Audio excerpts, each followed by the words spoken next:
Recess by Caitlin Himmelkafer. A third grader walked into her new school scared and alone. She had left all of her friends behind when she and her family moved. Her first day in class went well, even not having met any friends yet. Recess came and she sat outside on the school's buddy bench.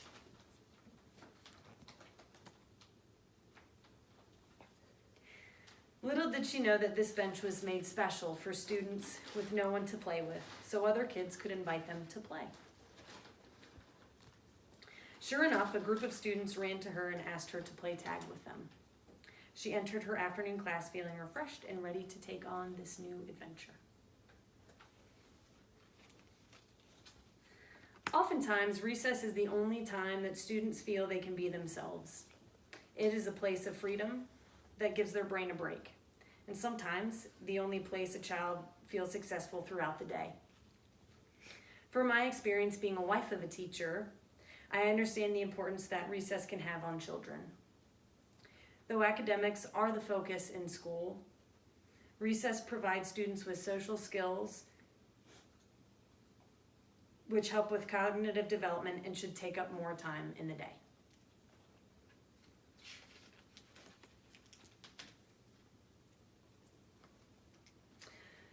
I'm going to explain some reasons as why I feel recess is beneficial to children's school days.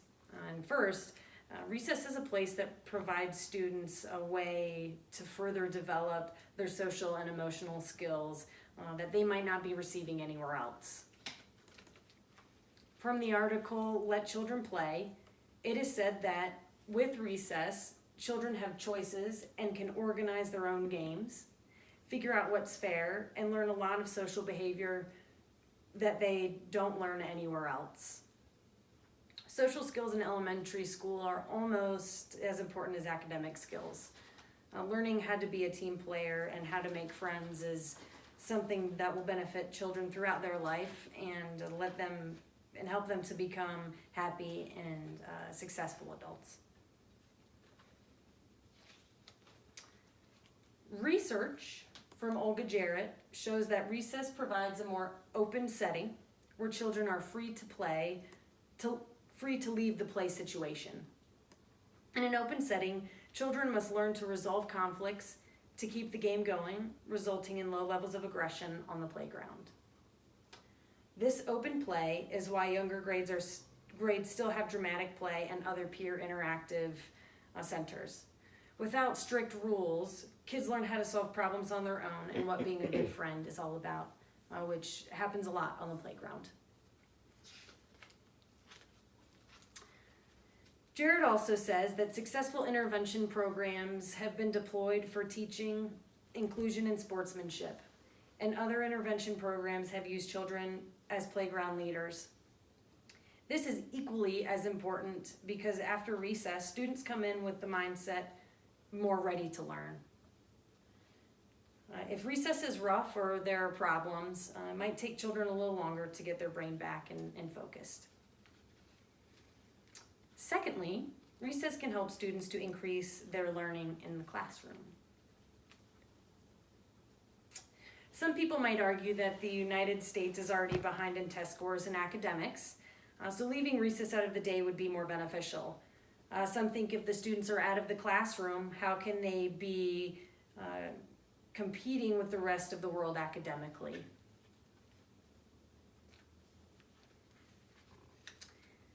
In a 2016 study on recess, university professor Debbie Ree commented, "When humans sit for longer than about 20 minutes, the physiology of the brain and body changes, robbing the brain of needed oxygen and glucose, or brain fuel." In other words, the brain essentially just falls asleep when we sit for too long.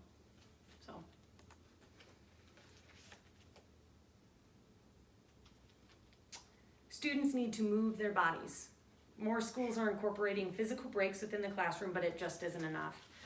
The push on the tests at the end of the year in schools is massive. Student mental health needs to be put before the state tests.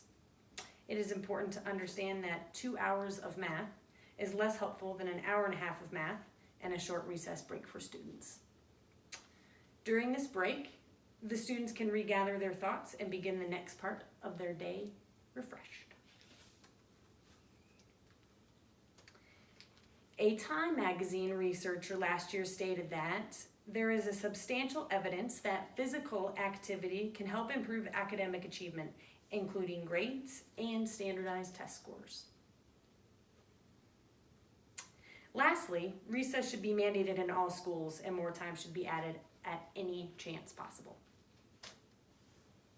Adversely, according to the Center of Education Policy at George Washington University, in 2007, 62% of school districts had increased the amount of time spent on English, language arts, or math in elementary school.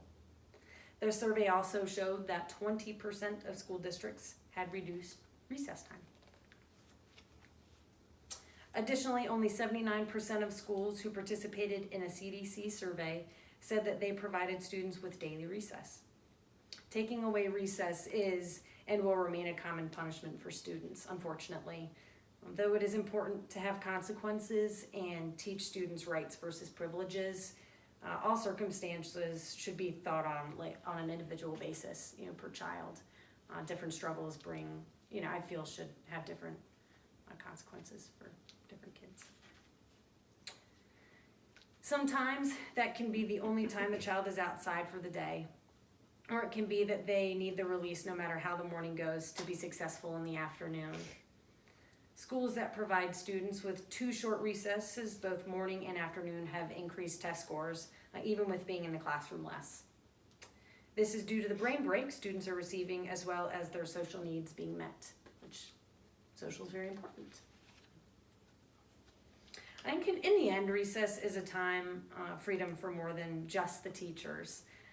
It helps students to gain social skills they so desperately need to be successful outside of the classroom. It also helps their performance in the classroom. I feel recess needs to be mandatory for every elementary school and should be a priority for each teacher. Thank you.